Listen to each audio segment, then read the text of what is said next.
Hi, everyone. Happy Monday. I hope you had a great weekend. Um, I was working. The reason I'm on tonight is I wanted to kind of share something that actually comes up quite often. I was working with a client today, and we were talking about this as she's working with a sale prospect she's working with, and we were just talking about her courses and going through some things.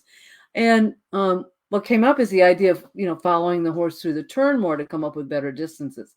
And again, this has comes up regularly, and I have actually written a blog post about it and talk about it often.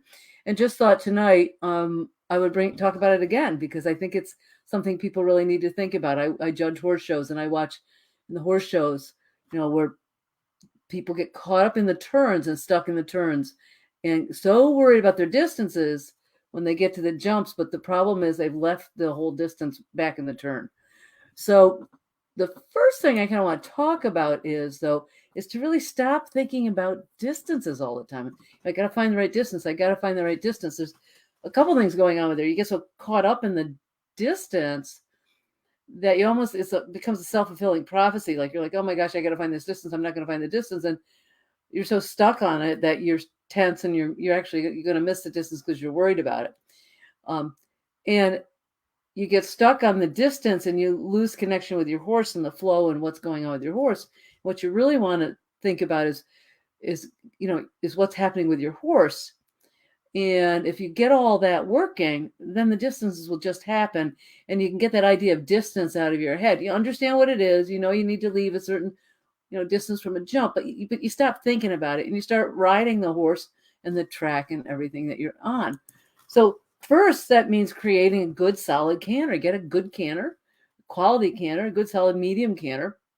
Have your horse carrying you, having your horse carrying you up to your hands, um, so that your hands are ahead of you and you're receiving your horse in your hands, and they're going forward up your hands, so that they're carrying you and they have enough canter to manage a jump no matter the distance they get to. And then as your hands are forward and you get this good canter and you're receiving them, you're balancing them and supporting them, but you're not getting in their way of their forward motion. And you can still collect them as needed, you can still lengthen them as needed, but you're following them. So as your hands are forward, it doesn't mean I'm talking looping rein and your hands, there's not a connection. No, I want you to feel their mouths, and you can balance and feel their mouths and all that. But you're following their motion as you're doing that, even as you're collecting them. They're still, even a collected horse is still going forward. So you want to allow them to still continue flowing forward as you balance them. And it's a cycle that you keep working through with your leg, hand, seat, and all that, and allowing your horse to keep going forward.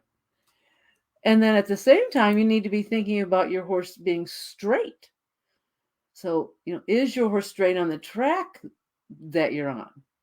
So if they're forward, good medium canter. If they're balanced and you're receiving them and helping them stay balanced and light without getting in their way, and they're straight, when they get to the jump, they're going to be able to do their job for you, and you're not going to have to worry about that distance. And the other thing is, as I said, keeping your horse straight is, I think, one of the most important things is think about defining your track. And don't define the track like go through the turn and go, oh yeah, there's the jump, there's the middle, that's where I want to be. Know where your track is well ahead of time. Know what the track is through the turn.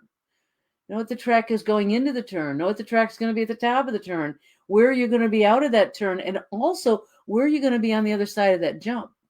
So defining that whole track that you're riding too. And it's not just staring up and your eyes getting glazed and looking forward, in a fixed with your fixed eyes, but it's soft eyes and really looking up and knowing that track and knowing how you're going to ride to that track. Just like when you drive a car or whatever, you're looking ahead and you're thinking, oh, there's that turn down the road. I need to kind of keep my car on the road and keep my car straight until I get to that turn so I can smoothly make the turn. But if you're not paying attention and you don't do that, you're probably going to end up in the ditch, or you're going to have to, rip your car around the turn. It's not going to be smooth. Same thing with a horse. They're big animals. You've got to plan ahead and can't think that you can fix it last minute, 2 or 3 strides in front of the jump. So you really want to think about creating that track well in advance. And if you do that, with a good canter, with a straight horse, with a balanced horse, your distances will come up without you even thinking about it. You'll be looking for your track, and the distances you'll just follow your horse through the turn, and the distances will come up. So the idea of what do I mean by following your horse through the turn? Well, again, I said earlier about having your hands in front of you and you're following their motion. So another thing that happens, I see it happens a lot, is people are, you land from the jump and maybe your horse takes you a little bit. Well, you want to get that taken care of smoothly, not roughly right after the jump, but not at the top of the turn or coming out of the turn. You need to get them back to you and organized before the turn or as you're going into the turn so that you can allow them to come forward and flow through the turn. And you're riding them forward through the turn, not backpedaling through the turn. So the organizing has to happen much sooner, and you have to be looking up and riding forward and riding them out of the turn, putting your hand forward so that you're flowing through that turn, and your hand comes forward and your horse comes forward, and you then receive them out of the turn. So you're receiving them through and out of the turn so that they're forward, they're straight, you know where your track is. They come up to your hand, you're rebalancing them, and you have this horse that's up here instead of downhill because you've been pulling on him and his hind end's dragging behind him, his hind end's underneath him and up in front of you and carrying you. So they're coming out of the turn balance. So then your horse won't rush to the jump or chip to the jump because they have a good canter and they're just going to comfortably get to the jump. And if you maintain them straight, if you keep your eye, again, not stuck at the jump, but up on that track softly, knowing where you want to be, where you are, where you want to go to, ride to where you want to go to, and ride across that jump, the distance will work for you. So you want to let the jump come up to you. So you come out of that turn and you look up and the jump just comes to you. You don't get stuck in creating this fabulous distance that you're trying to create. You've got this flow and you're just allowing your horse to come up the jump. You're allowing the jump to come up to you. Your horse is so balanced. Your track is all figured out. You've got everything. You're balanced straight with a good canter, and you're there. You can make subtle adjustments. I got to lower my seat a little bit. We're getting a little deep. Oh, I got to, close my leg. The distance is going to be a little long. Those things are so easy then because you have everything there all set for you to make that happen.